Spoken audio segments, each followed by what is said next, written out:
छ्या के विधि चट्याङ परेको हो भने नेपालमा हरेक वर्ष 100 जना भन्दा बढी मानिसले र त्यसको 5 गुणा भन्दा बढी जनावरले ज्यान गुमाउँछन् रे नि होइन।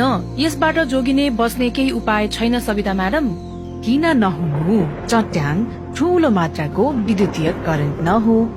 यसबाट हाम्रा घरहरूलाई धातुका सामग्री प्रयोग गरी सुरक्षित बनाउन सकिन्छ नि। तामा, एल्युमिनियम तथा जीआईका रड घरको सबभन्दा अग्लो भागमा राख्ने अनि सोही धातुका रड वा पाता जोडेर जमिनसम्म पुर्याउने र तामाको रडसँग जोडी अर्थिङ गर्यो भने धेरै हदसम्म हाम्रा घरहरू सुरक्षित हुन्छन्।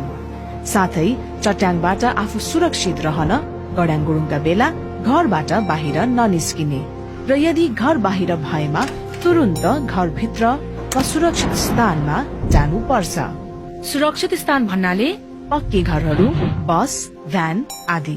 तर यस्ता सुरक्षित स्थान पुग्ने अवस्था नरहेमा अग्लो र एक्लो रुखको ओत नलाग्ने, बरु रुखदेखि टाढा टुक्रुक्क बस्ने र खुला चौरमा परेमा टुक्रुक्क बसी टाउकोलाई 2 घुँडाको बीच राखी कान थुन्ने।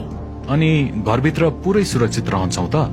घरभित्र रहँदा पनि झ्याल ढोका बन्द गरी कोठाको बीचमा बस्ने, टिभी, वाशिङ मसिन, फ्रिज तथा अन्य विद्युतीय सामग्रीका तारहरू प्लगबाट छुटाउने, पानीका स्रोतमा सिधै नुहाउने धुने नगर्ने र टेलिफोनमा कुरा नगर्ने। सबैभन्दा महत्वपूर्ण कुरा, चट्याङ सामान्यतः अपराह्न 3 बजेपछि पर्ने हुनाले घर बाहिरका काम बिहानको समयमा गरी साँझपख घरभित्रका काम गर्नुपर्छ र यो चैत्रदेखि ज्येष्ठ महिनामा अत्यधिक पर्ने हुनाले सोही अनुसार उच्च सतर्कता अपनाउनु पर्छ।